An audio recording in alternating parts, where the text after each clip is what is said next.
I want to bring you a Fox News alert. A former Navy sailor pardoned by the president says he is now suing former Obama administration officials, including the former President Barack Obama himself, as well as former FBI Director Jim Comey. Christian Saucier served a year in prison for taking pictures of classified areas on a sub that he worked on.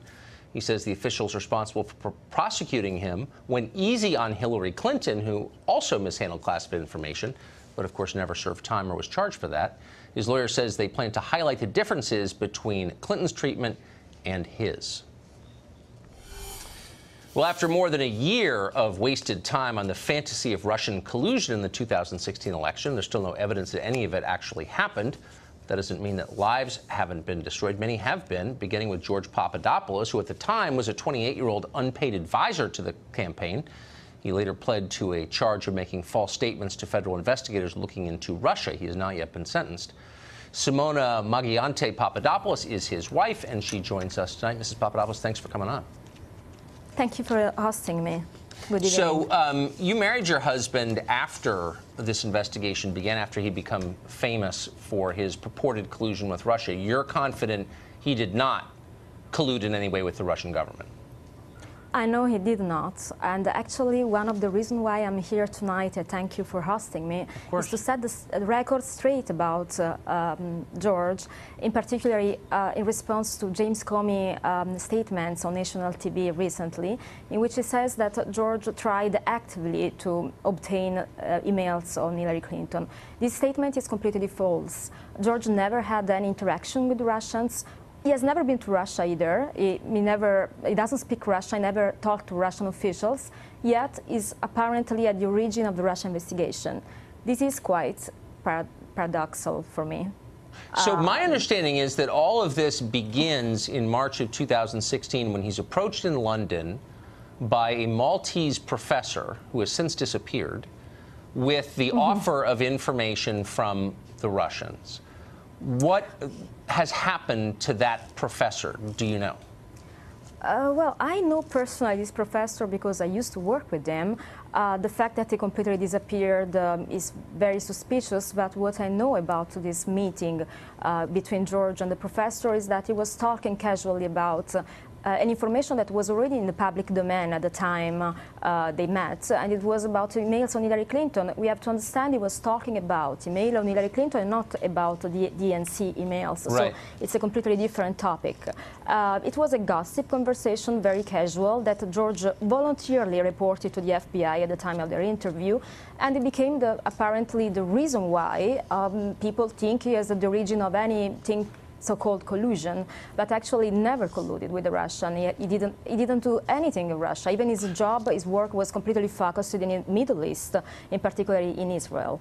No, of course. He worked at the Hudson Institute here and was a big proponent of Israel. So this professor, who do you think he was working for? What was that about? And where do you think he's gone? What was his agenda? I honestly have no idea. My personal opinion, which I shared in different interviews, is that he's a very shady character. He could be in Italy. Recently, I heard he doesn't want to appear publicly because of the situation he's involved into indirectly through George. But my understanding is that he was gossiping about emails. And again, I remember this information was already highly speculated by all media all over the world at the time. So there was nothing secret about that. Yet, as I said, it's very fascinating and actually frustrating to see my husband at the center of this investigation for talking in a bar. Even the meeting with Downer, which apparently in London, which apparently originated the Russia investigation, is contested by the same Downer. He never confirmed that George explicitly talked about emails. So it doesn't make a lot of sense.